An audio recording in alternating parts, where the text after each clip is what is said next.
your legal rights in the workplace. The Americans with Disabilities Act is a federal law that most people don't understand. Many don't know that it has anything to do with a disease like cancer. However, the ADA prohibits all types of discrimination based on actual disability, a perceived history of a disability, a misperception of a current disability, or a history of disability.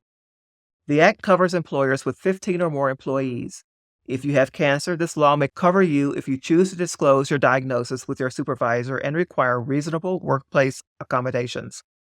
The Americans with Disabilities Act, or ADA, protects eligible cancer survivors from discrimination in the workplace. It requires eligible employers to make reasonable accommodations to allow employees to function properly on the job. Accommodations may include modifying work schedules, reassigning an employee to a less physically taxing position, or providing a more comfortable chair. The ADA ensures that employers must treat all employees equally. In 2008, the Americans with Disabilities Act Amendments Act, ADAAA, was signed into law. The amendment broadens the numbers of those who are eligible for protection by extending and clarifying the conditions covered. A disability, as originally defined by the ADA, is a physical or mental impairment that substantially limits a major life activity. The ADAAA, however, amends the ADA Act by giving a broader definition of major life activity that includes seeing, hearing, eating, sleeping, walking, breathing, and thinking.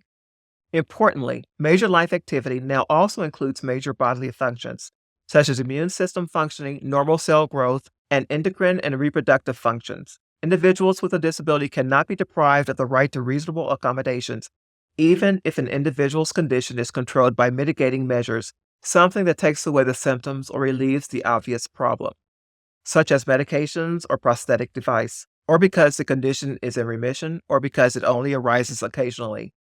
The U.S. Equal Employment Opportunity Commission, or EEOC, oversees the enforcement of the ADA. They publish the ADA, Your Employment Rights as an Individual with Disability. For more information, visit the U.S. Department of Justice's ADA homepage at ada.gov and the EOC's page at this link. The FMLA Act is another law which gives you important rights, which we discussed earlier in the Taking a Medical Leave of Absence lesson. Like the ADA, the Federal Rehabilitation Act prohibits employers from discriminating against employees because they have cancer. This act applies only to employees of the federal government as well as private and public employers who receive public funds. The U.S. Department of Health and Human Services can give you specifics about who is protected from discrimination and who qualifies for help.